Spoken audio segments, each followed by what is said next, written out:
Hi hello friends, welcome to the G K smart circle YouTube channel. ಈಗ ನಾವು December 29 ಮತ್ತು 30 2025ನೇ ಸಾಲಿನ ಪ್ರಮುಖ ಪ್ರಚಲಿತ ಘಟನೆಗಳನ್ನು ಕುರಿತು ಚರ್ಚೆ ಮಾಡೋಣ. ನಿಮಗೆಲ್ಲ ಗೊತ್ತಿರಲಿ, ಪ್ರತಿದಿನ ನಾನು ಕನ್ನಡದ ಪ್ರಜಾವಾಣಿ ಸೇರಿದಂತೆ ಕನ್ನಡದ ಇತರ ಎಲ್ಲ ನ್ಯೂಸ್ ಪೇಪರ್ಗಳು, ಇಂಗ್ಲೀಷ್ನ ದಿ ಹಿಂದೂ ಮತ್ತು ಇಂಗ್ಲೀಷ್ನ ಇತರ ಎಲ್ಲ ನ್ಯೂಸ್ ಪೇಪರ್ಗಳ ಜೊತೆಗೆ ಕೇಂದ್ರ ಸರ್ಕಾರ ಪ್ರತಿದಿನ ಅಪ್ಡೇಟ್ ಮಾಡುವಂತಹ PIB ನ್ಯೂಸ್ ಪೇಪರ್ನ ಪ್ರಮುಖ ಪ್ರಚಲಿತ ಘಟನೆಗಳನ್ನು ನಿಮ್ಮ ಮುಂದೆ ತರ್ತಾ ಇರ್ತೇನೆ. ಹಾಗಾದರೆ ಇವತ್ತಿನ ಕ್ವಶ್ಚನ್ ನಂಬರ್ 1 ಏನಿದೆ ಅಂತ ನೋಡೋಣ ಬನ್ನಿ. ಗಮನಿಸಿ, ಇದೀಗ ಒಂದೇ ಕ್ವಶನ್ ನೋಡಿ. ಕೇಂದ್ರ ಗ್ರಾಹಕ ವ್ಯವಹಾರಗಳ ಸಚಿವಾಲಯ ಗ್ರಾಹಕರ ಸುರಕ್ಷತೆಗಾಗಿ ಭಾರತೀಯ ಮಾನಕ ಬ್ಯೂರೋ ಅಂದರೆ BIS ಅಂತ ಕರೀತೇವಲ್ಲ, ಇದು ರೂಪಿಸಿದಂತಹ ಅಗರಬತ್ತಿಗಳಿಗೆ ಮೀಸಲಾದ ಹೊಸ ಮಾನದಂಡ ಯಾವುದು? ನೋಡಿ, ಕನ್ನಡದ ನ್ಯೂಸ್ ಪೇಪರ್ ಸೇರಿದಂತೆ ಎಲ್ಲ ನ್ಯೂಸ್ ಪೇಪರ್ಗಳಲ್ಲಿ ಈ ಒಂದು ಮಾಹಿತಿಯನ್ನು ಕೊಟ್ಟಿದ್ದರು. ಹಾಗಾದರೆ ಅಗರಬತ್ತಿಗಳಲ್ಲಿ ರಾಸಾಯನಿಕಗಳನ್ನು ಹೆಚ್ಚಾಗಿ ಬಳಸಲಾಗ್ತಾ ಇದೆ. ಈ ಕಾರಣಕ್ಕಾಗಿ ಅದನ್ನು ತೆಗೆದುಹಾಕುವ ಉದ್ದೇಶದಿಂದಾಗಿ ಅಗರಬತ್ತಿಗಳಿಗೆ ಹೊಸ ಮಾನದಂಡವನ್ನು ಇದೀಗ BIS ರೂಪಿಸಿದೆ. ಅಂದರೆ ಬ್ಯೂರೋ ಆಫ್ ಇಂಡಿಯನ್ ಸ್ಟ್ಯಾಂಡರ್ಡ್ಸ್ ಅಂತ ಕರಿತೀವಿ. ಹಾಗಾದರೆ ಆ ಹೊಸ ಮಾನದಂಡ ಯಾವುದು ಅಂತ ಕೇಳಿದರೆ ನೋಡಿ, 2025 ಅಂದರೆ ಇದನ್ನು IS ಅಂತ ಕರೀತಾರೆ. IS 19412/2025. ನೋಡಿ, ಮೋಸ್ಟ್ ಇಂಪಾರ್ಟೆಂಟ್ ಆಗುತ್ತೆ ಈ ಒಂದು ಮಾಹಿತಿ ನಿಮಗೆ. ಇದು ಅಗರಬತ್ತಿಗಳಿಗೆ ಸಂಬಂಧಪಟ್ಟಂತಹ BISನ ಹೊಸ ಮಾನದಂಡವಾಗಿದೆ. ಈ ಮಾನದಂಡದ ಅಡಿಯಲ್ಲಿ ಯಾವ ಯಾವ ರಾಸಾಯನಿಕಗಳನ್ನು ನಾವು ಇನ್ನು ಮುಂದೆ ಅಂದರೆ ಅಗರಬತ್ತಿ ಉತ್ಪಾದನೆ ಮಾಡುವ ಕಂಪನಿಗಳು ಬಳಸುವಂತಿಲ್ಲ. ಈ ಎಲ್ಲ ಡೀಟೇಲ್ಸನ್ನು ತಿಳ್ಕೊಳ್ಳೋಣ. ನೋಡಿ, ಕನ್ನಡದ ನ್ಯೂಸ್ ಪೇಪರಲ್ಲಿ ಅಂದರೆ ಇದನ್ನು ಕನ್ನಡಪ್ರಭ ಮಾಹಿತಿಯಲ್ಲಿ ಕೊಟ್ಟಿದ್ದರು ಮತ್ತು ಎಲ್ಲ ಪ್ರಜಾವಾಣಿ ಪೇಪರಲ್ಲೂ ಕೂಡ ಇದೆ. ನೋಡಿ, ಅಗರಬತ್ತಿಗೆ ಹೊಸ ಮಾನದಂಡ ಇದೀಗ ಆಗಿರ್ತಕ್ಕಂಥದ್ದು. ಏನಿದು ಅಗರಬತ್ತಿಗಳಿಗೆ ಹೊಸ ಮಾನದಂಡ? ಹೆಚ್ಚಿನ ಡೀಟೇಲ್ಸ್ ನ್ಯೂಸ್ ಪೇಪರಲ್ಲಿದೆ. ಎಲ್ಲ ಮಾಹಿತಿಯನ್ನು ತಿಳ್ಕೊಳ್ಳೋಣ. ನೋಡಿ, ಕೇಂದ್ರ ಗ್ರಾಹಕ ವ್ಯವಹಾರಗಳ ಸಚಿವಾಲಯ ಗ್ರಾಹಕರ ಸುರಕ್ಷತೆಯ ದೃಷ್ಟಿಯಿಂದಾಗಿ ಅಗರಬತ್ತಿಗಳಿಗೆ ಮೀಸಲಾದ IS 19412/2025 ಭಾರತೀಯ ಮಾನಕ ಬ್ಯೂರೋ ರೂಪಿಸಿದೆ. ಸೊ ಇದನ್ನು ಗ್ರಾಹಕ ವ್ಯವಹಾರಗಳ ಸಚಿವಾಲಯ ತಿಳಿಸಿರ್ತಕ್ಕಂಥದ್ದು. IS 19412/2025 ಎಂಬುದು ಅಗರಬತ್ತಿಗಳಿಗೆ ಮೀಸಲಾದ ಹೊಸ ಮಾನದಂಡ. ನೋಡಿ, ಅಗರಬತ್ತಿಗಳಿಗೆ ಮೀಸಲಾದ ಹೊಸ ಮಾನದಂಡವಾಗಿದೆ. ಈ ಮಾನದಂಡವು ಗ್ರಾಹಕರಿಗೆ ಗುಣಮಟ್ಟದ ಅಗರಬತ್ತಿ ಆಯ್ಕೆಗೆ ನೆರವು ನೀಡಲಿದೆ. ಹಾಗಾದರೆ ಯಾವ ರೀತಿ ನೆರವು ನೀಡಲಿದೆ? ನೋಡಿ, IS 19412/2025 ಇರತಕ್ಕಂಥ QR ಕೋಡನ್ನು ನೀವು ಸ್ಕ್ಯಾನ್ ಮಾಡಿ ಪರೀಕ್ಷೆ ಮಾಡಿ ಆ ಅಗರಬತ್ತಿಗಳನ್ನು ಕೊಂಡ್ಕೋಬೇಕು. ಆ ಯಾವುದು IS 19412/2025 ಇರುತ್ತೋ ಅದು ಪ್ಯೂರು, ಅಂದರೆ ಯಾವುದೇ ರಾಸಾಯನಿಕಗಳನ್ನು ಒಳಗೊಂಡಿರುವುದಿಲ್ಲ ಎಂತಕ್ಕಂಥ ಒಂದು ಅರ್ಥವನ್ನು ಕೊಡುತ್ತೆ. ಸೊ QR ಕೋಡಲ್ಲಿ ಈ ಒಂದು ಮಾನದಂಡ ಇರಲಿಲ್ಲ ಅಂತ ಅಂದರೆ ಅದು ರಾಸಾಯನಿಕಗಳನ್ನು ಒಳಗೊಂಡಿರ್ತಕ್ಕಂಥ ಒಂದು ಅಗರಬತ್ತಿಯಾಗಿರುತ್ತದೆ. ಸೊ ಇದನ್ನು ನೀವು ಗಮನಿಸಬೇಕು. ಸೊ ಅಗರಬತ್ತಿಯನ್ನು ಇನ್ನು ಮುಂದೆ ಕೊಂಡುಕೊಳ್ತಕ್ಕಂಥವರು ಇದನ್ನು ಪರೀಕ್ಷೆ ಮಾಡಬೇಕು. ನೋಡಿ, ಮುಖ್ಯವಾಗಿ ಭಾರತೀಯ ಮಾನಕ ಬ್ಯೂರೋ ಏನಿದೆ, ಅಗರಬತ್ತಿಗಳು ಅಥವಾ ಧೂಪದ್ರವ್ಯ ತಯಾರಿಕೆಯಲ್ಲಿ ಬಳಸುವಂತಹ ನಿಷೇಧಿಸಲಾದ ವಸ್ತುಗಳನ್ನು ಪಟ್ಟಿ ಮಾಡಿದೆ. ನೋಡಿ, ನಾವು ಅಗರಬತ್ತಿಗಳು ಮತ್ತು ಧೂಪದ್ರವ್ಯ ಇವುಗಳನ್ನು ತಯಾರಿಕೆಯಲ್ಲಿ ಬಳಸ್ತಕ್ಕಂಥ ಕೆಲವು ರಾಸಾಯನಿಕಗಳನ್ನು ಪಟ್ಟಿ ಮಾಡಿದೆ. ಆ ರಾಸಾಯನಿಕಗಳೇನಿದ್ದಾವೆ ಅಂದರೆ ಅಲೆತ್ರಿನ್, ಪರ್ಮೆತ್ರಿನ್, ಸೈಪರ್ಮೆತ್ರಿನ್, ಡೆಲ್ಟಾಮೆತ್ರಿನ್, ಪಿಪ್ರೋನಿಲ್ ನಂತಹ ಕೆಲವು ಕೀಟನಾಶಕಗಳಿವು. ನೋಡಿ, ಇವು ಕೀಟನಾಶಕ ರಾಸಾಯನಿಕಗಳು. ಇದರ ಜೊತೆಗೆ ಬೆಂಜೈಲ್ ಸೈನೈಡ್, ಇಥೈಲ್ ಅಕ್ರಿಲೇಟ್ ಮತ್ತು ಥೈಫೆನಿಲಮೈನ್ ಎಂಬತಕ್ಕಂಥವು ಇವೆಲ್ಲವೂ ಕೂಡ ಕೀಟನಾಶಕಕ್ಕೆ ಬಳಸ್ತಕ್ಕಂತಹ ರಾಸಾಯನಿಕಗಳು. ಈ ರಾಸಾಯನಿಕಗಳನ್ನು ಅಗರಬತ್ತಿಗಳಲ್ಲಿ ಬಳಸಲಾಗ್ತಾ ಇದೆ. ಸೊ ಇವುಗಳ ಹೊಗೆಯಿಂದಾಗಿ ಮಾನವನ ದೇಹ ಹದಗೆಡುತ್ತದೆ. ಈ ಕಾರಣಕ್ಕಾಗಿಯೇ ಭಾರತ ಮಾನಕ ಬ್ಯೂರೋ ಹೊಸ ಮಾನದಂಡವನ್ನು ಬಿಡಲಾಗ್ತಾ ಇದೆ. ಈ ಎಲ್ಲ ರಾಸಾಯನಿಕಗಳು ಇರದೇ ಇರತಕ್ಕಂಥವೇ ಈ ಮಾನದಂಡವನ್ನು ಅಳವಡಿಸಿಕೊಂಡಿರುತ್ತವೆ. ಸೊ ಇದನ್ನು ನೀವು ಗಮನಿಸಬೇಕು. ಜೊತೆಗೆ ನೋಡಿ, ಭಾರತವು ಜಗತ್ತಿನಲ್ಲೇ ಅತಿ ಹೆಚ್ಚು ಅಗರಬತ್ತಿಗಳನ್ನು ಉತ್ಪಾದನೆ ಮತ್ತು ರಫ್ತು ಮಾಡುವ ರಾಷ್ಟ್ರ. ದೇಶದ ಅಗರಬತ್ತಿ ಉದ್ಯಮದ ಮೌಲ್ಯ 8,000 ಕೋಟಿ ರೂಪಾಯಿ ಆಗಿದೆ. ಈ ಪೈಕಿ 1,200 ಕೋಟಿ ಮೌಲ್ಯದಷ್ಟು ಅಗರಬತ್ತಿಗಳನ್ನು 150ಕ್ಕೂ ಹೆಚ್ಚು ದೇಶಗಳಿಗೆ ರಫ್ತು ಮಾಡಲಾಗುತ್ತದೆ. America, Malaysia, Nigeria, Brazil, Mexico ಇದರ ಪ್ರಮುಖ ಮಾರುಕಟ್ಟೆಯಾಗಿದೆ. ನೋಡಿ, ಎಲ್ಲ ಮಾಹಿತಿ ತಿಳ್ಕೋಬೇಕು. ಓಕೆ, ಅಂದರೆ ಭಾರತದ ಅಗರಬತ್ತಿಗಳಿಗೆ ಯಾವ ದೇಶ ಅತಿ ದೊಡ್ಡ ಮಾರುಕಟ್ಟೆ ಅಂತ ಕೇಳಿದ್ರೆ America, Malaysia, Nigeria, Brazil, Mexico. Okay, agarbatti ಉದ್ಯಮದ ಭಾರತದ ಮೌಲ್ಯ 8,000 ಕೋಟಿ ರೂಪಾಯಿ. ಓಕೆ, ಇದು ಒಂದನೇ ಕ್ವಶನ್ನ ಪೂರ್ಣ ಮಾಹಿತಿ ಆಗಿದೆ. ಈಗ ನಾವು ಎರಡನೇ ಕ್ವಶನ್ ಏನಿದೆ ಅಂತ ಗಮನಿಸಿ. ಇತ್ತೀಚೆಗೆ ಕೆಳಗಿನ ಯಾವ ದೇಶವು ಜೈವಿಕ ವೈವಿಧ್ಯತೆಯ ಸಮಾವೇಶದ 17ನೇ ಪಕ್ಷಗಳ ಸಮ್ಮೇಳನದ ಅಂದರೆ COP 17 2026 ಲೋಗೋವನ್ನು ಬಿಡುಗಡೆ ಮಾಡಿತು? ಹಾಗಾದರೆ ಆ ಲೋಗೋದ ಹೆಸರೇನು? ನೋಡಿ, ಯಾವ ಲೋಗೋವನ್ನು ಬಿಡುಗಡೆ ಮಾಡಿತು ಮತ್ತು ಯಾವ ದೇಶ ಬಿಡುಗಡೆ ಮಾಡಿತು? ಸೊ ಈ ಮೂಲಕ COP 17 ಜೈವಿಕ ವೈವಿಧ್ಯತೆಯ ಸಮಾವೇಶವನ್ನು ಯಾವ ದೇಶ ಆಯೋಜನೆ ಮಾಡುತ್ತದೆ ಎಂಬುದು ನಿಮಗೀಗ ಗೊತ್ತಾಗುತ್ತೆ. ಸರಿಯಾದಂಥ ಉತ್ತರ ಆರ್ಮೇನಿಯಾ. ಇಲ್ಲಿ ಗಮನಿಸಬೇಕು ನೋಡಿ, COP 17 ಓಕೆ, COP 17 2026ನ ಜೈವಿಕ ವೈವಿಧ್ಯತೆಯ ಸಮಾವೇಶ ಯಾವ ದೇಶ ಆತಿಥ್ಯವನ್ನು ವಹಿಸಲಿದೆ ಅಂತ ಕೇಳಿದರೆ ಆರ್ಮೇನಿಯಾ ಇದೀಗ ಸ್ಲೋಗನ್ ಮತ್ತು ಲೋಗೋವನ್ನು ಬಿಡುಗಡೆ ಮಾಡಿದೆ. ಸೊ ಹಾಗಾದರೆ ಲೋಗೋವನ್ನು ಚಿಟ್ಟೆಯನ್ನಾಗಿ ಆಯ್ಕೆ ಮಾಡಿದೆ. ಸೊ ಇದು ಅರ್ಮೇನಿಯಾದಲ್ಲಿ ಕಂಡುಬರತಕ್ಕಂಥ ಸ್ಥಳೀಯ ಚಿಟ್ಟೆಯಾಗಿದೆ. ನೋಡಿ, ನ್ಯೂಸ್ ಪೇಪರಲ್ಲಿ ಇದಕ್ಕೆ ಸಂಬಂಧಪಟ್ಟಂಥ ಮಾಹಿತಿ ಕೊಟ್ಟಿದ್ದಾರೆ. A butterfly is the face of COP 17 to be held next year in Yerevan. So Yerevan ಎಂಬುದು ಒಂದು ಚಿಟ್ಟೆಯಾಗಿದೆ. ಇದನ್ನು ಇದೀಗ ಅರ್ಮೇನಿಯಾ ಆಯ್ಕೆ ಮಾಡಿಕೊಂಡಿದೆ ಲೋಗೋವಾಗಿ. ಹಾಗಾದರೆ ಲೋಗೋವಾಗಿ ಈಗ ಎರೆವೆನ್ ಎಂಬತಕ್ಕಂಥ ಚಿಟ್ಟೆಯನ್ನು ಆಯ್ಕೆ ಮಾಡಿಕೊಂಡಿದೆ. ಸ್ಲೋಗನನ್ನು ಏನಂತ ಆಯ್ಕೆ ಮಾಡಿಕೊಂಡಿದೆ, ಈ ಎಲ್ಲ ಡೀಟೇಲ್ಸನ್ನು ನಾವು ತಿಳ್ಕೊಳ್ಳೋಣ. ಓಕೆ, ನ್ಯೂಸ್ ಪೇಪರಲ್ಲಿ ಈ ಮಾಹಿತಿ ಕೊಟ್ಟಿದ್ದರು. ನೋಡಿ ಗಮನಿಸಿ, ಅರ್ಮೇನಿಯಾ ದೇಶವು ಜೈವಿಕ ವೈವಿಧ್ಯತೆಯ ಸಮಾವೇಶದ 17ನೇ ಪಕ್ಷಗಳ ಸಮಾವೇಶದ ಅಂದರೆ COP 17ನ ಲೋಗೋವನ್ನು ಅನಾವರಣಗೊಳಿಸಿತು. ಆರ್ಮೇನಿಯಾ ದೇಶವು ಜೈವಿಕ ವೈವಿಧ್ಯತೆಯ ಸಮಾವೇಶದ 17ನೇ ಪಕ್ಷಗಳ ಸಮ್ಮೇಳನವನ್ನು 2026ರಲ್ಲಿ ಆಯೋಜನೆ ಮಾಡಲಿದೆ. ನೋಡಿ, ಮೋಸ್ಟ್ ಇಂಪಾರ್ಟೆಂಟ್ ಆಗುತ್ತೆ ಇದು. ಓಕೆ, ಅರ್ಮೇನಿಯಾ ದೇಶ 17ನೇ ಪಕ್ಷಗಳ ಸಮ್ಮೇಳನವನ್ನು ಆಯೋಜನೆ ಮಾಡ್ತಾ ಇದೆ. ಅದಕ್ಕೆ ಯಾವುದರಲ್ಲಿ ಬಯೋಡೈವರ್ಸಿಟಿ ಜೈವಿಕ ವೈವಿಧ್ಯತೆಗೆ ಸಂಬಂಧಪಟ್ಟಂತಹ COP 17 ಸಮ್ಮೇಳನ ಇದು. ಓಕೆ, COP 17 ಶೃಂಗಸಭೆ ಬೇರೆ, COP 17 ಬಯೋಡೈವರ್ಸಿಟಿ ಸಮ್ಮಿಟ್ ಬೇರೆ. ಓಕೆ, ಇದನ್ನು ನೀವು ಗಮನಿಸಬೇಕು. ಬಯೋಡೈವರ್ಸಿಟಿಗೆ ಸಂಬಂಧಪಟ್ಟಂತೆ COP 17 ಸಮ್ಮೇಳನ ಇದು. ಓಕೆ, ಇದು 17 ಸಮ್ಮೇಳನವನ್ನು ಅರ್ಮೇನಿಯಾ ಆಯೋಜನೆ ಮಾಡ್ತಾ ಇದೆ. ಅರ್ಮೇನಿಯಾ ದೇಶವು ತನ್ನ ಸ್ಥಳೀಯವಾಗಿ ಇರತಕ್ಕಂಥ ಬಟರ್ಫ್ಲೈ ನೋಡಿ, ಎರೈವನ್ ಅನಮೋಲಾಸ್ ಬ್ಲೂ ಚಿಟ್ಟೆ. ನೋಡಿ, ಇದೊಂದು ಸೈಂಟಿಫಿಕ್ ನೇಮು, ಸ್ಥಳೀಯವಾಗಿದೆ ಇದು. ಎರೈವನ್ ಅನಮೋಲಾಸ್ ಎಂಬತಕ್ಕಂಥ ಬ್ಲೂ ಚಿಟ್ಟೆಯನ್ನು ಲೋಗೋವನ್ನಾಗಿ ಆಯ್ಕೆ ಮಾಡಿ ವಿನ್ಯಾಸಗೊಳಿಸಿ ಇದೀಗ ಅರ್ಮೇನಿಯಾ ಆಯ್ಕೆ ಮಾಡಿರ್ತಕ್ಕಂಥದ್ದು. ಇದರ ಜೊತೆಗೆ ಲೋಗೋವನ್ನು ಕೂಡ ಬಿಡುಗಡೆ ಮಾಡಿದಂಥ ಜೊತೆಗೆ ಸ್ಲೋಗನ್ ಕೂಡ ಬಿಡುಗಡೆ ಮಾಡಿದ. ಸ್ಲೋಗನ್ ಏನು? Taking action for nature. ನೋಡಿ, ಇದು ತುಂಬಾ ಇಂಪಾರ್ಟೆಂಟು. ಲೋಗೋ ಏನು ಮತ್ತು ಸ್ಲೋಗನ್ ಏನು, ಯಾವ ದೇಶ ಆಯೋಜನೆ ಮಾಡ್ತಾ ಇದೆ, ಈ 3 ಡೀಟೇಲ್ಸ್ ನಿಮಗೆ ಗೊತ್ತಿರಬೇಕು. ಜೊತೆಗೆ ಎಷ್ಟನೇ COPಗೆ ಸಂಬಂಧಪಟ್ಟಂಥ ಬಯೋಡೈವರ್ಸಿಟಿ ಸಮ್ಮೇಳನವಾಗಿದೆ, 17ನೇದು. ಓಕೆ, ಇದೆಲ್ಲ ಮಾಹಿತಿ 2ನೇ ಕ್ವಶನ್ಗೆ ಸಂಬಂಧಪಟ್ಟಂತೆ ನೆನಪಿರಲಿ. ನೆಕ್ಸ್ಟ್ ನಾವು 3ನೇ ಕ್ವಶನ್ ನೋಡೋಣ. ವಲ್ಚಿಕಿ ಲಿಪಿಯ ಶತಮಾನೋತ್ಸವದ ಸಂದರ್ಭದಲ್ಲಿ ಇತ್ತೀಚೆಗೆ ರಾಷ್ಟ್ರಪತಿ ದ್ರೌಪದಿ ಮುರ್ಮುರವರು ಕೆಳಗಿನ ಯಾವ ಭಾಷೆಯಲ್ಲಿ ಭಾರತ ಸಂವಿಧಾನವನ್ನು ಬಿಡುಗಡೆ ಮಾಡಿದರು? ಇಲ್ಲಿ ಮೊದಲು ನಾವು ಕ್ವಶನನ್ನು ಅರ್ಥ ಮಾಡ್ಕೋಬೇಕು. ನೋಡಿ, ವಲ್ಚಿಕಿ ಲಿಪಿ. ಸೊ ಈ ಲಿಪಿ ಸೃಷ್ಟಿಯಾಗಿ 100ನೇ ವರ್ಷವನ್ನು ನಾವೀಗ ಆಚರಣೆ ಮಾಡ್ತಾ ಇದ್ದೇವೆ.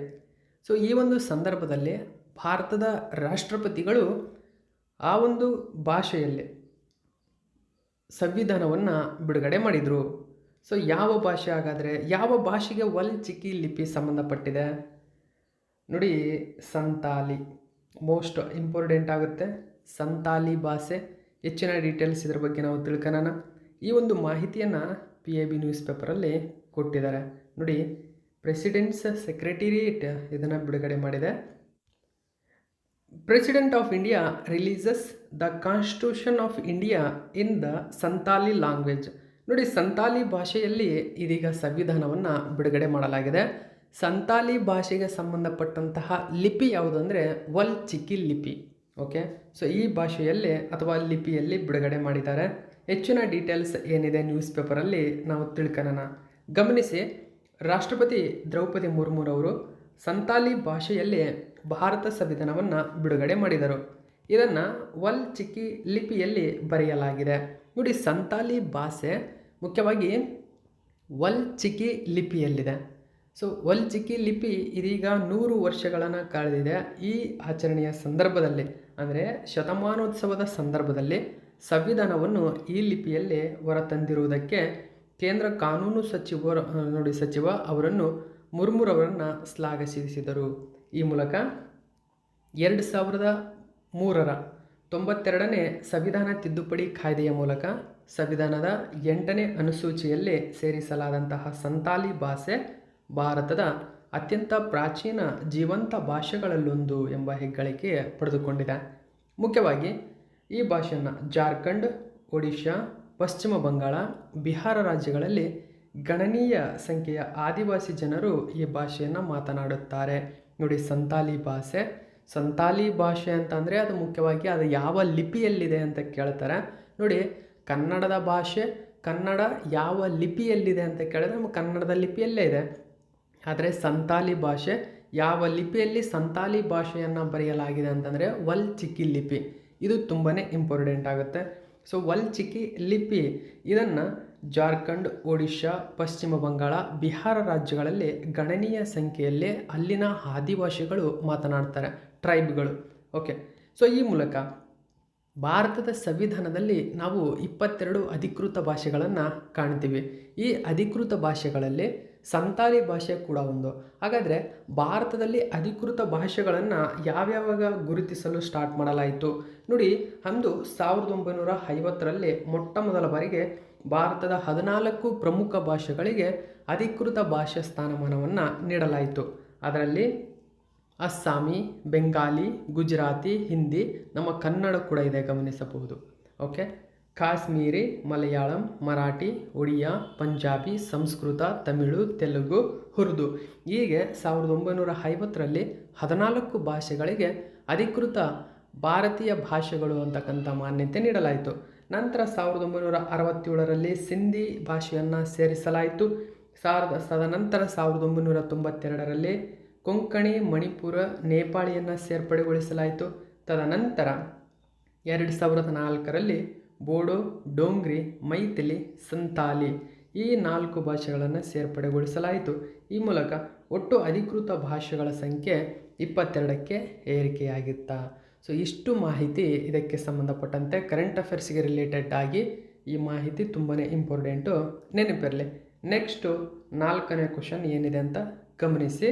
ಇತ್ತೀಚೆಗೆ ಕೆಳಗಿನ ಯಾರು ದೇಶದ ಅತ್ಯಂತ ಕಿರಿಯ ನಗರಸಭಾ ಅಧ್ಯಕ್ಷ ಎಂಬ ಹೆಗ್ಗಳಿಕೆಗೆ ಪಾತ್ರರಾಗಿದ್ದಾರೆ? ಸೊ ಸರಿಯಾದಂಥ ಉತ್ತರ ದಿಯಾ ಬಿನು ಪುಲಿಕಕಂದಂ ಅಂತ ಕರಿತೀವಿ. ಆಪ್ಷನ್ ನಂಬರ್ 3 ಗಮನಿಸಬಹುದು. ಕೇರಳ ಮೂಲದವರು ದಿಯಾ ಬಿನು ಪುಲಿಕಕಂದಂ. ಇವರು ಕಿರಿಯ ದೇಶದ ಅತ್ಯಂತ ನಗರಸಭಾ ಅಧ್ಯಕ್ಷ ಎಂಬ ಹೆಗ್ಗಳಿಕೆಗೆ ಪಾತ್ರರಾಗಿದ್ದಾರೆ.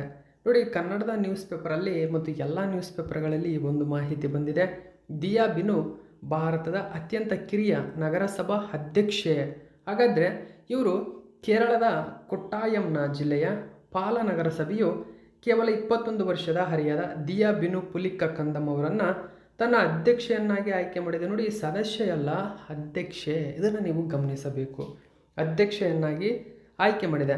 ಹಾಗಾದರೆ ಇವರು ಮೊದಲ ಬಾರಿಗೆ ಆಯ್ಕೆಯಾಗಿದ್ದಾರೆ. ಜೊತೆಗೆ ಇವರ ತಂದೆ ಆಲ್ರೆಡಿ ತುಂಬ ದೊಡ್ಡ ಹುದ್ದೆಯಲ್ಲಿದ್ದರು.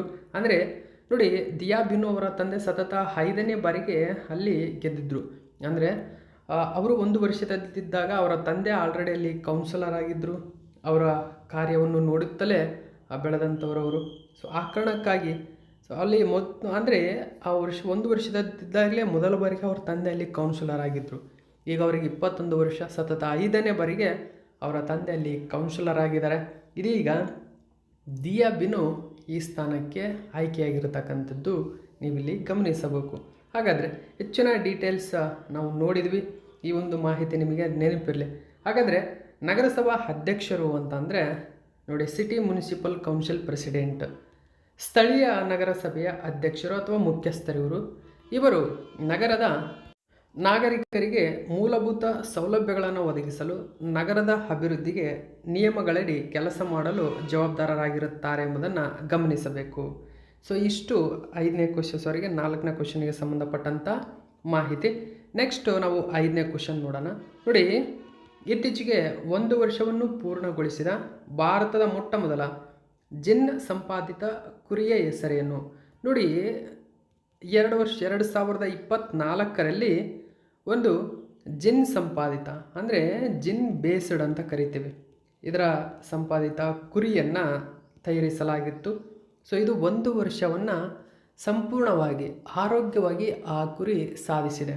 ಸೊ ಅದರ ಹೆಸರು ಏನು ಅಂತ ಕೇಳಿದ್ರೆ ಥರ್ಮೀಮ್. ಮೋಸ್ಟ್ ಇಂಪಾರ್ಟೆಂಟ್ ಆಗುತ್ತೆ ಸ್ನೇಹಿತರೆ. ಥರ್ಮೀಮ್ ಎಂಬತಕ್ಕಂಥ ಕುರಿ ಭಾರತದ ಮೊಟ್ಟ ಮೊದಲ ಪೂರ್ಣವಾಗಿ ತಯಾರಾಗಿರತಕ್ಕಂಥ ಜಿನ್ ಸಂಪಾದಿತ ಕುರಿಯಾಗಿದೆ. ಓಕೆ, ಈ ಒಂದು ಮಾಹಿತಿ ಹೆಚ್ಚಿನ ಡೀಟೇಲ್ಸನ್ನು ತಿಳ್ಕೊಳ್ಳೋಣ. ಇಂಡಿಯಾಸ್ ಫಸ್ಟ್ ನೋಡಿ gene edited sheep just turn 1, how it's doing. Okay, so ಗಮನಿಸಬಹುದು ಈ ಕುರಿಯನ್ನು. ಹೆಚ್ಚಿನ ಡೀಟೇಲ್ಸ್ ನಾವು ತಿಳ್ಕೊಳ್ಳೋಣ.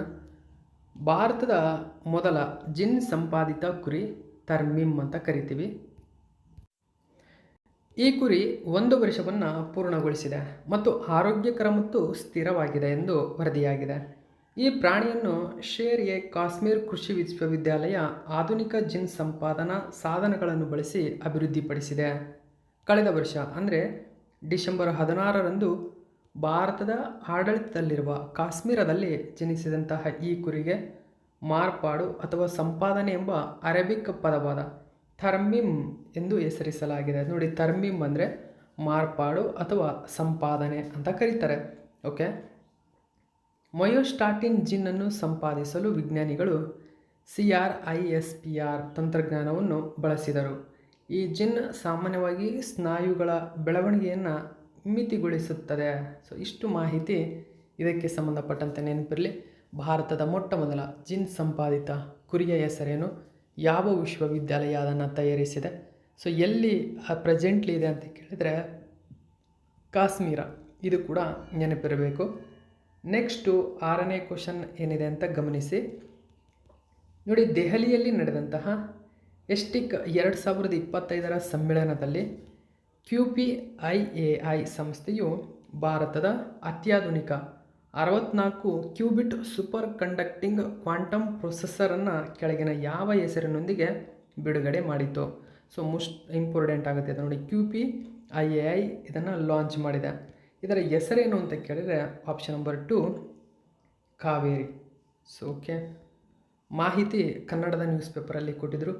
ದೇಶದ ಅತ್ಯಾಧುನಿಕ ಸೂಪರ್ ಕಂಡಕ್ಟಿಂಗ್ ಕ್ವಾಂಟಮ್ ಪ್ರೊಸೆಸರ್ ಅಂದರೆ ಅದು ಕಾವೇರಿ. ನೋಡಿ, ಈ ತರಹದ ಮಾಹಿತಿಗಳು ನಿಮಗೆ ತುಂಬಾ ಇಂಪಾರ್ಟೆಂಟ್ ಆಗುತ್ತೆ ಎಕ್ಸಾಮ್ಗೆ.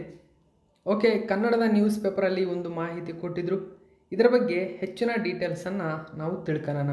ನೋಡಿ, ದೆಹಲಿಯಲ್ಲಿ ನಡೆದಂತಹ ಎಸ್ಟಿಕ್ 2025ರ ಸಮ್ಮೇಳನದಲ್ಲಿ QPIAI ಸಂಸ್ಥೆಯು ಭಾರತದ ಅತ್ಯಾಧುನಿಕ 64 qubit superconducting quantum processor ಕಾವೇರಿಯನ್ನು ಬಿಡುಗಡೆ ಮಾಡಿತು. ಈ ಕಾರ್ಯಕ್ರಮಕ್ಕೆ ಪ್ರಧಾನಮಂತ್ರಿ ನರೇಂದ್ರ ಮೋದಿಯವರು ಹಾಜರಾಗಿದ್ದರು. ಈ ಚಿಪ್ ಸಂಪೂರ್ಣವಾಗಿ ದೇಶದಲ್ಲೇ ಅಭಿವೃದ್ಧಿಪಡಿಸಲಾಗಿದೆ. ನೋಡಿ, ಅಂದರೆ ಸ್ವದೇಶದಲ್ಲಿ ಅಭಿವೃದ್ಧಿಪಡಿಸಲಾಗಿರ್ತಕ್ಕಂಥ ಸಂಪೂರ್ಣವಾಗಿ ಚಿಪ್ ಆಗಿದೆ ಇದು. ಈ ಚಿಪ್ ಏನು ಕೆಲಸ ಮಾಡುತ್ತೆ? ಇದೊಂದು ಸೂಪರ್ ಕಂಡಕ್ಟ್ ಮಾಡುತ್ತೆ, ಕ್ವಾಂಟಮ್ ಪ್ರೊಸೆಸರ್ ಆಗಿದೆ. ಓಕೆ, ಅಂದರೆ ಯಾವ ಉದ್ದೇಶಕ್ಕಾಗಿ? ಶಕ್ತಿ ನಷ್ಟವಾಗುವಂತಹ ಈ ಕಾವೇರಿ ಚಿಪ್ಪಿನಲ್ಲಿ ಕಡಿಮೆ ಸಂಪರ್ಕಗಳಿಗೆ ಫ್ಲಿಪ್ ಚಿಪ್ ತಂತ್ರಜ್ಞಾನವಿದೆ. ಹೆಚ್ಚು ಕ್ಯೂಬಿಟ್ಗಳನ್ನು ಹೊಂದಲು ವೇಫರ್ ಮಟ್ಟದ ನಿರ್ಮಾಣ ಮಾಡಿದೆ ಮತ್ತು ಕ್ಯೂಬಿಟ್ ಹಾಗೂ ಸಂಪರ್ಕ ಪದರಗಳನ್ನು ಪ್ರತ್ಯೇಕವಾಗಿ ಇದರಲ್ಲಿ ವಿನ್ಯಾಸಗೊಳಿಸಲಾಗಿದೆ. ಇದರಿಂದ ಭವಿಷ್ಯದಲ್ಲಿ 1000 ಕ್ಯೂಬಿಟ್ಗಳವರೆಗೆ ವಿಸ್ತರಿಸುವ ಸಾಧ್ಯತೆ ಇದೆ. ಇದು ಈ ಮೊದಲು ಅಭಿವೃದ್ಧಿಪಡಿಸಿದಂತಹ ಇಂಡಸ್. ನೋಡಿ, ಇಂಡಸ್ ಕೂಡ ಒಂದು ಮುಖ್ಯವಾಗಿ ಸೂಪರ್ ಕಂಡಕ್ಟಿಂಗ್ ಪ್ರೊಸೆಸರ್ ಆಗಿದೆ. ಸೊ ಇಂಡಸ್, ಈ ಇಂಡಸ್ 25 ಕ್ಯೂಬಿಟ್ ಮಾದರಿ ಆಧಾರವಾಗಿ ಇರತಕ್ಕಂಥದ್ದು. ಸೊ ಇಂಡಸ್ ಮುಂದುವರೆದಂತಹ ಆವೃತ್ತಿಯೇ ಕಾವೇರಿ. ಸೊ ಈ ಕಾವೇರಿ ಏನಿದೆ ಗುಪ್ತಲಿಪಿ ಅಂದರೆ ಕ್ರಿಪ್ಟೋಗ್ರಫಿ ಮಾಡ್ತಕ್ಕಂಥ ಸಾಮರ್ಥ್ಯವನ್ನು ಹೊಂದಿದೆ. AI ಸೃಷ್ಟಿಸುವ ಸಾಮರ್ಥ್ಯವನ್ನು ಹೊಂದಿದೆ. ಔಷಧಗಳ ಸಂಶೋಧನೆ, ವಸ್ತು ವಿಜ್ಞಾನ ಕ್ಷೇತ್ರಗಳಲ್ಲಿ ನಾವು ಬಳಕೆ ಮಾಡ್ತೀವಿ. ಸೊ ಇಷ್ಟೆಲ್ಲ ಮಾಹಿತಿ ಇದಕ್ಕೆ ಸಂಬಂಧಪಟ್ಟಂತೆ ನೆನಪಿಡಿ. ಅಂದರೆ ಸೂಪರ್ ಕಂಡಕ್ಟಿಂಗ್ ಚಿಪ್ ಅಂತ ಅಂದರೆ ಎಲ್ಲ ಕನೆಕ್ಟಿವಿಟಿಗೆ ಬೇಕಾಗಿರ್ತಕ್ಕಂತಹ ಎಲ್ಲ ಕಂಪ್ಯೂಟರ್ಗಳಿಗೆ ಬೇಕಾಗಿರ್ತಕ್ಕಂಥ ಒಂದು ವ್ಯವಸ್ಥೆಯಾಗಿದೆ. ಇಷ್ಟು ಮಾಹಿತಿ ಅಂದರೆ ಭಾರತ ಇದೀಗ ಬೇರೆ ದೇಶದ ಮೇಲಿನ ಅವಲಂಬನೆಯನ್ನು ಕಡಿಮೆ ಮಾಡಲು ಸ್ಥಳೀಯವಾಗಿ ಇವುಗಳನ್ನು ಅಭಿವೃದ್ಧಿಪಡಿಸ್ತಾ ಇದೆ. ಸೊ ಇವು ತುಂಬಾ ಇಂಪಾರ್ಟೆಂಟ್ ಆಗಿರತಕ್ಕಂಥ ಮಾಹಿತಿಗಳು, ನೆನಪಿರಬೇಕಿವು. ಓಕೆ, ನೆಕ್ಸ್ಟು 7ನೇ ಕ್ವಶನ್ ನೋಡಿ. ಈ ಕೆಳಗಿನ ಯಾವ ಕರ್ನಾಟಕದ ಸ್ಥಳದಲ್ಲಿ ಮೆಗಾಲಿಥಿಕ್ ಸಂಸ್ಕೃತಿ ಅಂದರೆ ದೊಡ್ಡ ಕಲ್ಲುಗಳನ್ನು ಬಳಸಿ ನಿರ್ಮಿಸಲಾದ ಸಮಾಧಿ ಅಥವಾ ಸ್ಮಾರಕಗಳ ರಚನೆ ಅಂತ ಕರಿತೀವಿ. ಈ ರಚನೆಗಳು ಕಂಡುಬರುವುದಿಲ್ಲ. ನೋಡಿ, ಮೆಗಾಲಿಥಿಕ್ ಸಂಸ್ಕೃತಿಗೆ ಸಂಬಂಧಪಟ್ಟಂತೆ ನ್ಯೂಸ್ ಪೇಪರಲ್ಲಿ ಸುದೀರ್ಘ ಮಾಹಿತಿ ಬಂದಿತ್ತು. ಸೊ ಆ ಕಾರಣಕ್ಕಾಗಿ ಇದಕ್ಕೆ ಸಂಬಂಧಪಟ್ಟಂತೆ ನಾನು ಮಾಹಿತಿ ತಂದಿದ್ದೀನಿ. ನೋಡಿ, ಮೆಗಾಲಿಥಿಕ್ ಸಂಸ್ಕೃತಿ ಅಂದರೆ ನಿಮಗೆ ಗೊತ್ತಿರಬೇಕು. ಸೊ ಇದೊಂದು ದೊಡ್ಡ ಕಲ್ಲುಗಳನ್ನು ಬಳಸಿ ನಿರ್ಮಿಸಲಾಗಿರ್ತಕ್ಕಂಥ ಒಂದು ಸಮಾಧಿ ಸ್ಥಳಗಳು ಅಥವಾ ಸ್ಮಾರಕದ ರಚನೆಗಳಿವು. ಸೊ ಎಲ್ಲಿ ಕರ್ನಾಟಕದ ಸ್ಥಳದಲ್ಲಿ ಕಂಡುಬರೋಲ್ಲ ಅಂದರೆ ತುಮಕೂರಿನಲ್ಲಿ ಕಂಡುಬರಲ್ಲ. ಇನ್ನಿದ್ದಂತಹ ಎಲ್ಲ ಸ್ಥಳಗಳಲ್ಲಿ ಕಂಡುಬರುತ್ತೆ. ಆ ಎಲ್ಲ ಡೀಟೇಲ್ಸನ್ನು ನಾನು ತಂದಿದ್ದೀನಿ. ಸೊ ಏನಿದು ಇರತಕ್ಕಂಥ ಒಂದು ಮಾಹಿತಿ ಡೀಟೇಲ್ಸನ್ನು ನಾವು ತಿಳ್ಕೊಳ್ಳೋಣ. ನೋಡಿ, ಮೆಗಾಲಿಥಿಕ್ ಸಂಸ್ಕೃತಿ ಅಂದರೆ ದೊಡ್ಡ ಕಲ್ಲುಗಳನ್ನು ಬಳಸಿ ನಿರ್ಮಿಸಲಾದಂತಹ ಸಮಾಧಿ ಅಥವಾ ಸ್ಮಾರಕ ರಚನೆಗಳು. ಭಾರತದಲ್ಲಿ ಈ ಸಂಸ್ಕೃತಿ ಮುಖ್ಯವಾಗಿ ಕ್ರಿಸ್ತಪೂರ್ವ 1000ರಿಂದ ಕ್ರಿಸ್ತಶಕ 300ರವರೆಗೆ ವ್ಯಾಪಿಸಿದೆ. ನೋಡಿ, ಈ ಮೆಗಾಲಿಥಿಕ್ ಸಂಸ್ಕೃತಿ ಕ್ರಿಸ್ತಪೂರ್ವ 1000ರಿಂದ ಕ್ರಿಸ್ತಶಕ 300ರವರೆಗೆ ವ್ಯಾಪಿಸಿರತಕ್ಕಂಥದ್ದು. ಸರಿಸುಮಾರು 1300 ವರ್ಷಗಳ ಒಂದು ಅವಧಿಯಲ್ಲಿ ಇದು ವ್ಯಾಪಿಸಿರತಕ್ಕಂಥದ್ದು. ಕರ್ನಾಟಕವು ದಕ್ಷಿಣ ಭಾರತದ ಪ್ರಮುಖ ಮೆಗಾಲಿಥಿಕ್ ಕೇಂದ್ರವಾಗಿದೆ. ಮೆಗಾಲಿಥಿಕ್ ಕೇಂದ್ರ ಅಂದರೆ ಇಲ್ಲಿ ಡೋಲ್ಮೆನ್, ಮೆನ್ನೀರ್, ಕಲ್ಲು ವೃತ್ತಗಳು, ಸಿಸ್ಟ್ ಸಮಾಧಿಗಳು ವ್ಯಾಪಕವಾಗಿ ಕಂಡುಬರುತ್ತವೆ. ಹಾಗಾದರೆ ಈ ಡೋಲ್ಮೆನ್, ಮೆನ್ನೀರ್, ಕಲ್ಲು ವೃತ್ತಗಳು, ಸಿಸ್ಟ್ ಸಮಾಧಿಗಳು ಅಂದ್ರೇನು, ಇದರ ಬಗ್ಗೆನೂ ಕೂಡ ಮಾಹಿತಿ ಕೊಡ್ತೀನಿ.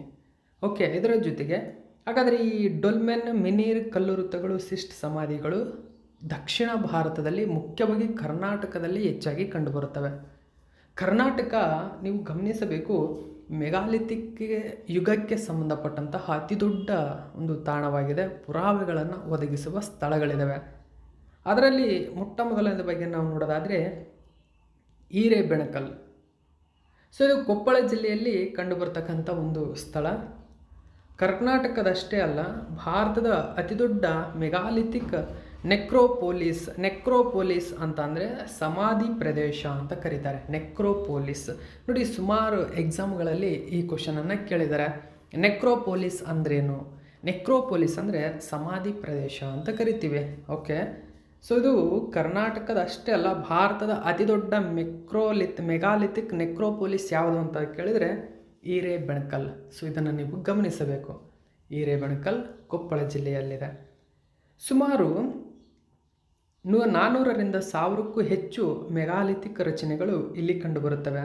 ಇಲ್ಲಿ ಮುಖ್ಯವಾಗಿ ಡೋಲ್ಮೆನ್ಗಳು, ಕಲ್ಲು ವೃತ್ತಗಳು, ಮನೀರ್ಗಳು, ಪೋರ್ಟಲ್ ಹೋಲ್ಡ್ ಸಿಸ್ಟ್ಗಳು ಪ್ರಮುಖವಾಗಿವೆ. ಶಿಲಾಶ್ರಯ ಚಿತ್ರಕಲೆ ಅಂದರೆ ರಾಕ್ ಸೆಲ್ಟರ್ ಪೇಂಟಿಂಗ್ ಸಹ ಇಲ್ಲಿ ಲಭ್ಯ. ಸೊ ಈ ಕಾರಣಕ್ಕಾಗಿ ಇದನ್ನು ವಿಶ್ವ ಪರಂಪರೆಯ ತಾತ್ಕಾಲಿಕ ಪಟ್ಟಿಗೆ ಸೇರ್ಪಡೆಗೊಳಿಸಲಾಗಿದೆ. ನೆಕ್ಸ್ಟು 2ನೇದು ಬ್ರಹ್ಮಗಿರಿ, ಚಿತ್ರದುರ್ಗ ಜಿಲ್ಲೆಯಲ್ಲಿ ಕಂಡುಬರುತ್ತದೆ.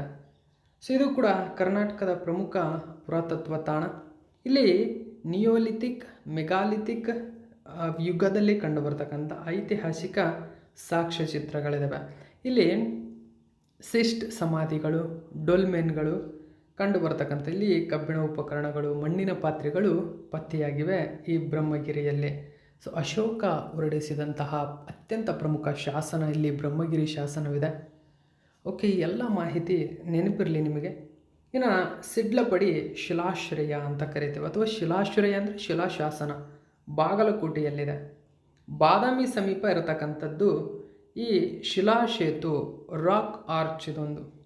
ಸಿಡ್ಲಪಡಿ ಶಿಲಾಶ್ರಯ ನೇರವಾಗಿ ಸಮಾಧಿ ತಾಣವಲ್ಲದಿದ್ದರೂ ಪೂರ್ವೈತಿಹಾಸಿಕ ಮಾನವ ವಾಸದ ಸಾಕ್ಷ್ಯ ಇರತಕ್ಕಂಥ ಮೆಗಾಲಿಥಿಕ್ ಸಂಸ್ಕೃತಿಯ ಹಿನ್ನೆಲೆಯನ್ನು ತಿಳಿಸಲು ಪ್ರಮುಖ ತಾಣ ಇದು. ಉತ್ತರ ಕರ್ನಾಟಕದ ಪುರಾತನ ಜೀವನ ಶೈಲಿಗೆ ಮಹತ್ವದ ಮೂಲವೇ ಸಿದ್ಲಪಡಿ ಶಿಲಾಶ್ರಯ. ನೋಡಿ, ಎಲ್ಲ ಮಾಹಿತಿ ನೆನಪಿರಬೇಕು. ಅದರ ಜೊತೆಗೆ ನೋಡಿ, ನಿಂಟಿಕಲ್ಲು ಮೆನೇರ್ ಅಂತ ಕರಿತೇವೆ. ಮೆನೇರ್ ಎಂಬತಕ್ಕಂಥದ್ದು ಇದು ನಿಂಟಿಕಲ್ಲು ಪ್ರದೇಶದಲ್ಲಿ ಕಂಡುಬರುತ್ತದೆ. ಮೆನೇರ್ ನಿಂಟಿಕಲ್ಲು ದಕ್ಷಿಣ ಕನ್ನಡ ಜಿಲ್ಲೆ ಅಂದರೆ ಸುಳ್ಯ ತಾಲೂಕಿನಲ್ಲಿದೆ. ಸೊ ಇಲ್ಲಿ ಮುಖ್ಯವಾಗಿ ಏಕಶಿಲೆಯಿಂದ ನಿರ್ಮಿತ ನಿಂತಕಲ್ಲು ಮೆನೀರ್ ಕಂಡುಬರುತ್ತದೆ. ನಿಂತಕಲ್ಲು ನೋಡಿ, ಮೆನೀರ್ ಅಂತ ಕರೀತಾರೆ ಇದನ್ನು.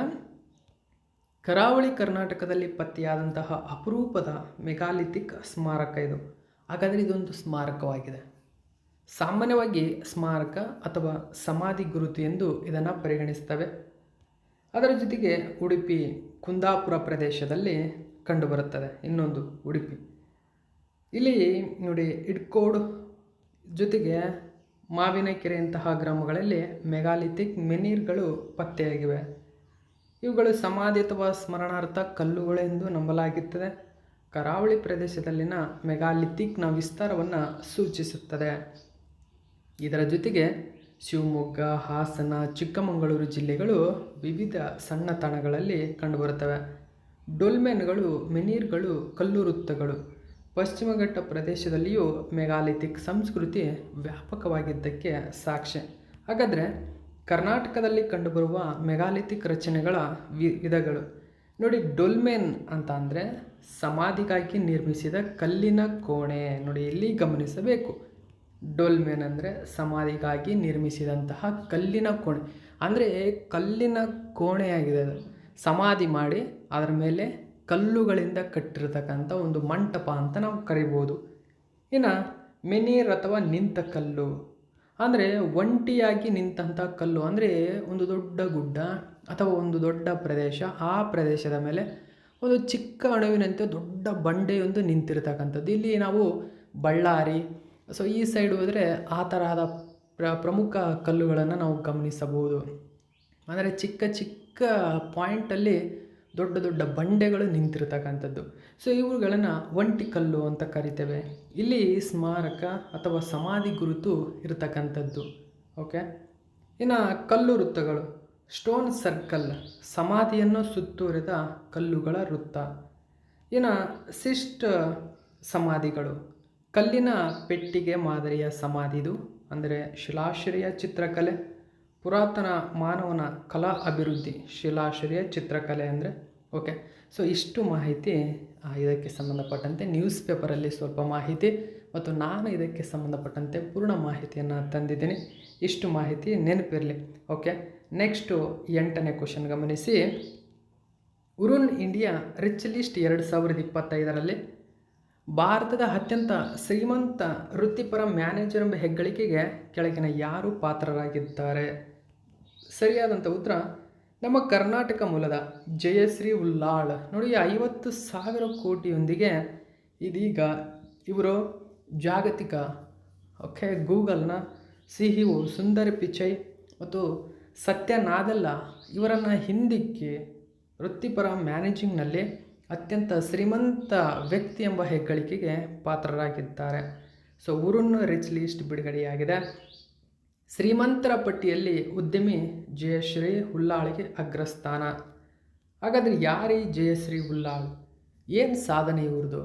ಓಕೆ. ಸೊ ಇದು ತುಂಬಾ ಇಂಪಾರ್ಟೆಂಟ್ ಆಗುತ್ತೆ. ಯಾಕಂದರೆ ಸುಂದರ್ ಪಿಚೈ, ಸತ್ಯ ನಾಡೆಲ್ಲಾ ಅವರನ್ನಂತಹ ದಿಗ್ಗಜರನ್ನು ಹಿಂದಿಕ್ಕಿ ಇವರು ಅಗ್ರಸ್ಥಾನಕ್ಕೇರಿದ್ದಾರೆ ಅಂದರೆ ವಿಶಿಷ್ಟವೇ ಮತ್ತು ಎಕ್ಸಾಮ್ಗೆ ತುಂಬಾ ಇಂಪಾರ್ಟೆಂಟ್ ಆಗುತ್ತೆ. ಅವರ ಒಟ್ಟು ಆಸ್ತಿ 50,170 ಕೋಟಿ. ಓಕೆ. ನೋಡಿ, ಮಂಗಳೂರು ಮೂಲದ ಖ್ಯಾತ ಉದ್ಯಮಿ Jayashree Ullal Hurun India rich list ಬಿಡುಗಡೆಯಾಗಿದೆ. ಈ ಲಿಸ್ಟ್ನಲ್ಲಿ ಭಾರತದ ಅತ್ಯಂತ ಶ್ರೀಮಂತ ವೃತ್ತಿಪರ ಮ್ಯಾನೇಜರ್ ಆಗಿ ಹೊರಹೊಮ್ಮಿದ್ದಾರೆ. ಅವರ ಒಟ್ಟು ಆಸ್ತಿ 50,170 ಕೋಟಿ. ಈ ಮೂಲಕ ಸತ್ಯ ನಾಡೆಲ್ಲಾ ಮತ್ತು ಸುಂದರ ಪಿಚೈ ಅವರನ್ನು ಹಿಂದಿಕ್ಕಿ ಭಾರತದ ಅತ್ಯಂತ ಶ್ರೀಮಂತ ವೃತ್ತಿಪರ CEO ಆಗಿ ಹೊರಹೊಮ್ಮಿದ್ದಾರೆ. ಸೊ ಜಯಶ್ರೀ 2008ರಿಂದ ಸೊ ನೋಡಿ, ಅಮೆರಿಕದ ಕಂಪ್ಯೂಟರ್ ನೆಟ್ವರ್ಕಿಂಗ್ ಸಂಸ್ಥೆಯಾದ ಅರಿಸ್ಟಾ ನೆಟ್ವರ್ಕ್, ಸೊ ಮೋಸ್ಟ್ ಇಂಪಾರ್ಟೆಂಟ್ ಆಗುತ್ತೆ. ಅರಿಸ್ಟಾ ಎಂಬುದು ಕಂಪ್ಯೂಟರ್ ನೆಟ್ವರ್ಕಿಂಗ್ ಸಂಸ್ಥೆಯಾಗಿದೆ, ಅರಿಸ್ಟಾ. ಸೊ ಈ ಅರಿಸ್ಟಾ ನೆಟ್ವರ್ಕ್ನ ಅಧ್ಯಕ್ಷ ಮತ್ತು CEO ಆಗಿ ಮುನ್ನಡೆಸ್ತಿದ್ದಾರೆ ನೋಡಿ. ಸೊ ಇವರು ಆ ಕಂಪನಿಯನ್ನು ಅಂದರೆ 2008ರಲ್ಲಿ ಅರಿಸ್ಟಾ ಸ್ಥಾಪನೆಯಾಗಿದ್ದು ಕೇವಲ ಒಂದು ಸ್ಟಾರ್ಟಪ್ ಆಗಿ. ಆಗ ಅಲ್ಲಿ ಒಬ್ಬ ಎಂಪ್ಲಾಯಿಗೆ ಸೇರಿಕೊಂಡಂತಹ ಜಯಶ್ರೀ ತದನಂತರ ಅಲ್ಲಿ ಮ್ಯಾನೇಜರ್ ಆಗಿ ಇದೀಗ ಅಧ್ಯಕ್ಷ ಮತ್ತು CEO ಆಗ್ತಾರೆ. ಅದನ್ನು ಯಾವ ಮಟ್ಟದಲ್ಲಿ ಬೆಳೆಸ್ತಾರೆ ಅಂತಂದರೆ, ಸೊ ಅವರ ಒಟ್ಟು ಬರೀ ಮ್ಯಾನೇಜಿಂಗ್ ಆಗಿ ಅವರ ಒಟ್ಟು ಆಸ್ತಿ 50,170 ಕೋಟಿ ಆಗಿರುತ್ತದೆ. ಸೊ ಕಂಪನಿ ಅತಿ ದೊಡ್ಡದಾಗಿ ಬೆಳೆದಿದೆ. ಸೊ ಈ ಕಾರಣಕ್ಕಾಗಿ ಅರಿಸ್ಟಾ ನೆಟ್ವರ್ಕ್, ಇದು ಕೂಡ ನೆನಪಿರಲಿ, ಅರಿಸ್ಟಾ ಕಂಪನಿಯ CEO ಹಾಗೂ ಅಧ್ಯಕ್ಷ ಯಾರು ಅಂತ ಕೇಳಿದರೆ ಜಯಶ್ರೀ ಉಲ್ಲಾಳ್. ಓಕೆ, ನೆನಪಿರಲಿ ಇದು. ನೆಕ್ಸ್ಟು 9ನೇ ಕ್ವಶನ್ ನೋಡಿ, ಸೊ ಮೋಸ್ಟ್ ಇಂಪಾರ್ಟೆಂಟ್ ಇದು. ಜಲಾಂತರ್ಗಾಮಿ ಯಾನ ಮಾಡಿದ 2ನೇ ರಾಷ್ಟ್ರಪತಿ ಎಂಬ ಹೆಗ್ಗಳಿಕೆಗೆ ದ್ರೌಪದಿ ಮುರ್ಮು ಪಾತ್ರರಾಗಿದ್ದಾರೆ. ಹಾಗಾದರೆ ಈ ಯಾನ ಅಥವಾ ಈ ಜಲಾಂತರ್ಗಾಮಿ ಯಾನ ಕೈಗೊಂಡ ಭಾರತದ ಮೊಟ್ಟ ಮೊದಲ ರಾಷ್ಟ್ರಪತಿ ಯಾರು? ಸರಿಯಾದಂಥ ಉತ್ತರ APJ ಅಬ್ದುಲ್ ಕಲಾಂ.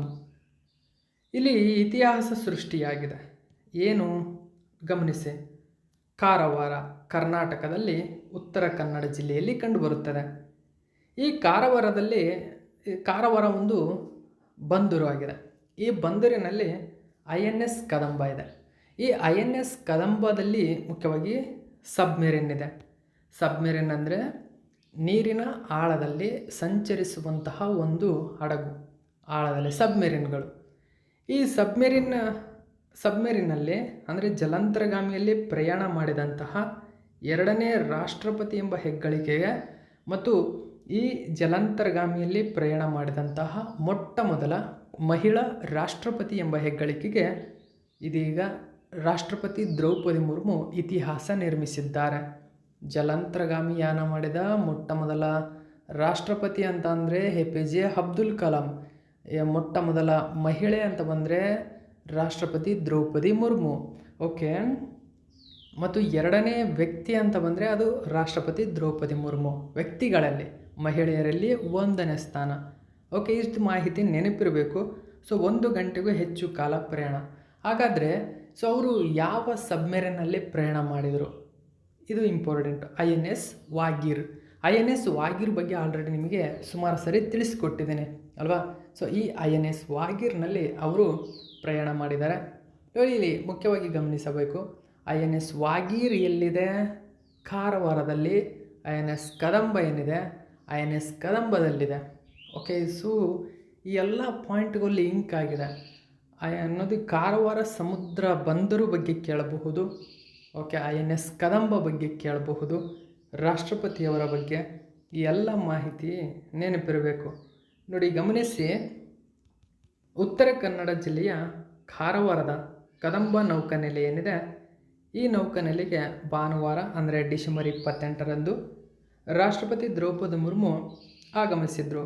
ನಂತರ ಅವರು ಕಲ್ವರಿ ಸಬ್ಮೆರಿನ್ ನೋಡಿ, ಕಲ್ವರಿ ವರ್ಗದಲ್ಲಿ ಹಲವಾರು ಸಬ್ಮೆರಿನ್ಗಳಿದ್ದಾವೆ. ಈ ಕಲ್ವರಿ ವರ್ಗದ ಸಬ್ಮೆರಿನ್ ಅಥವಾ ಜಲಾಂತರ್ಗಾಮಿ INS ವಾಗೀರ್. ಈ ವಾಗೀರ್ನಲ್ಲಿ ಪ್ರಯಾಣ ಮಾಡಿದರು ನೋಡಿ. ಯಾವ ಕಲ್ವರಿ ವರ್ಗದ ಸಬ್ಮೆರಿನ್ನಲ್ಲಿ ಇವರು ಪ್ರಯಾಣ ಮಾಡಿದರು ಅಂತ ಕೇಳಿದರೆ INS ವಾಗೀರ್. INS ವಾಗೀರ್ ಯಾವ ವರ್ಗದ ಒಂದು ಜಲಾಂತರ್ಗಾಮಿ ಅಂತ ಕೇಳಿದರೆ ಕಲ್ವರಿ ಎಲ್ಲಿದೆ ಅಂತ ಕೇಳಿದರೆ ಕದಂಬ ನೌಕಾನೆಲೆಯಲ್ಲಿದೆ. ಎಲ್ಲ ಡೀಟೇಲ್ಸನ್ನು ಗಮನಿಸಬೇಕು ನೀವು. ರಾಷ್ಟ್ರಪತಿ ಸಶಸ್ತ್ರ ಪಡೆಗಳ ಸರ್ವೋಚ್ಚ ದಂಡನಾಯಕರು ಅಂದರೆ ಭಾರತೀಯ ಸೇನೆಯ ಸರ್ವೋಚ್ಚ ದಂಡನಾಯಕ ಯಾರು ಅಂತ ಕೇಳಿದರೆ ರಾಷ್ಟ್ರಪತಿಗಳಾಗಿರ್ತಾರೆ. ವಿಶೇಷ ಎಂದರೆ ಜಲಾಂತರ್ಗಾಮಿಯಲ್ಲಿ ಪ್ರಯಾಣಿಸಿದ 2ನೇ ರಾಷ್ಟ್ರಪತಿ ದ್ರೌಪದಿ ಮುರ್ಮು. ಈ ಮೂಲಕ ಮೊದಲು APJ ಅಬ್ದುಲ್ ಕಲಾಂ ಜಲಾಂತರ್ಗಾಮಿ ಸಬ್ಮೆರಿನ್ನಲ್ಲಿ ತೆರಳಿದ್ದರು ಎಂಬುದನ್ನು ಗಮನಿಸಬೇಕು. ಜಲಾಂತರ್ಗಾಮಿ ಯಾನ ಮಾಡಿದ ಮೊದಲ ಮಹಿಳಾ ರಾಷ್ಟ್ರಪತಿ ಎನ್ನುವ ಹೆಗ್ಗಳಿಕೆಗೆ ಇದೀಗ ದ್ರೌಪದಿ ಮುರ್ಮು ಪಾತ್ರರಾಗಿದ್ದಾರೆ. INS ವಾಗೀರ್ ಅಥವಾ ವಾಗೀರ್ ಪ್ರಾಜೆಕ್ಟ್ 75 ಸ್ಕಾರ್ಪಿನ್ ಕಾರ್ಯಕ್ರಮದಡಿ ಸೇರ್ಪಡೆಗೊಂಡಂತಹ 6ನೇ ಮತ್ತು ಅಂತಿಮ ಜಲಾಂತರ್ಗಾಮಿ ನೌಕೆ ಇದು. ಜನವರಿ 2025ರಲ್ಲಿ ಭಾರತೀಯ ನೌಕಾಪಡೆಗೆ ಸೇರ್ಪಡೆಗೊಂಡ ಇದು ಕಲ್ವರಿ ವರ್ಗಕ್ಕೆ ಸೇರಿದೆ. ಓಕೆ, ಇಷ್ಟು 9ನೇ ಕ್ವಶನ್ನ ಪೂರ್ಣ ಮಾಹಿತಿ. ಇನ್ನು 10ನೇ ಕ್ವಶನ್ ನೋಡಿ. ಪ್ರತಿ ವರ್ಷ ಡಿಸೆಂಬರ್ 24ರಂದು ರಾಷ್ಟ್ರೀಯ ಗ್ರಾಹಕರ ದಿನ ನೋಡಿ, ನ್ಯಾಷನಲ್ ಕನ್ಸ್ಯೂಮರ್ ಡೇಯನ್ನು ಆಚರಣೆ ಮಾಡ್ತೀವಿ. ಹಾಗಾದರೆ 2025ರ ರಾಷ್ಟ್ರೀಯ ಗ್ರಾಹಕ ದಿನದ ಥೀಮ್ ಏನು? ಈ ವರ್ಷದ ಥೀಮ್ ಆಪ್ಷನ್ ನಂಬರ್ 2 ಗಮನಿಸಿ. Efficient and speedy disposal through digital justice ಎಂಬುದು ಈ ವರ್ಷದ ಥೀಮ್. ನೋಡಿ, ಥೀಮಿಗೆ ಸಂಬಂಧಪಟ್ಟಂಥ ಕ್ವಶನ್ಗಳನ್ನು ಕೇಳ್ತಾ ಹೋಗ್ತಾರೆ. ಸೊ ಆ ಕಾರಣಕ್ಕಾಗಿ ಇದು ನೆನಪಿರಲಿ, ಗಮನಿಸಿ. ಇಂದು ಅಂದರೆ ಡಿಸೆಂಬರ್ 24 ರಾಷ್ಟ್ರೀಯ ಗ್ರಾಹಕರ ದಿನ. ಕನ್ನಡದ ನ್ಯೂಸ್ ಪೇಪರಲ್ಲಿ ಮಾಹಿತಿ ಕೊಟ್ಟಿದ್ದರು. ಈ ವರ್ಷದ ಥೀಮ್ ನಾವು ನೋಡಿದ್ವಿ, ಡಿಜಿಟಲ್ ನ್ಯಾಯದ ಮೂಲಕ ದಕ್ಷ ಮತ್ತು ತ್ವರಿತ ವಿಲೇವಾರಿ ಎಂಬುದು ಈ ವರ್ಷದ ಥೀಮ್. ಓಕೆ, 1986ರಂದು ಅಂದರೆ ಈ ದಿನದಂದು ಗ್ರಾಹಕ ಸಂರಕ್ಷಣಾ ಕಾಯ್ದೆ ಅಂದರೆ 1986 ಇಲ್ಲಿ ರಾಷ್ಟ್ರಪತಿಗಳು ಅನುಮೋದನೆಯನ್ನು ಪಡೆಯುತ್ತದೆ. ನಂತರ ಈ ಗ್ರಾಹಕ ಸಂರಕ್ಷಣಾ ಕಾಯ್ದೆ 1986 ರಾಷ್ಟ್ರಪತಿಗಳಿಂದ ಅನುಮೋದನೆ ಪಡೆದ ನಂತರ ಜುಲೈ 20, 2020ರಿಂದ ಗ್ರಾಹಕ ಸಂರಕ್ಷಣಾ ಕಾಯ್ದೆ 2019 ಅಂತ ಬದಲಾಯಿಸಲಾಯಿತು. ನೋಡಿ, ಗ್ರಾಹಕ ಸಂರಕ್ಷಣಾ ಕಾಯ್ದೆ 1986ರಲ್ಲೇ ರಾಷ್ಟ್ರಪತಿಗಳಿಂದ ಅಂಕಿತ ಪಡೆಯುತ್ತೆ.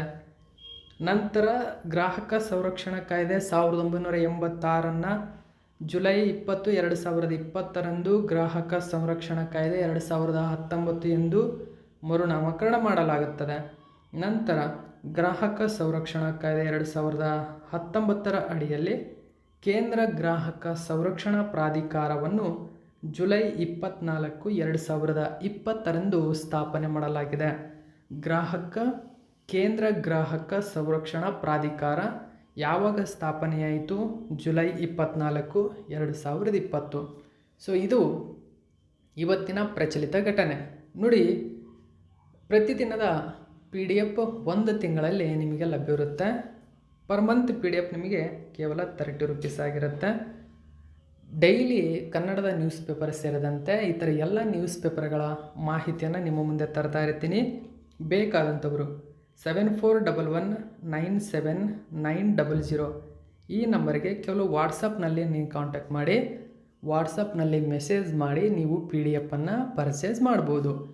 ಸೊ 2024ರಿಂದ 2025 ಟೋಟಲ್ 24 ಮಂತ್ PDF ಕೇವಲ 570 ರೂಪೀಸು.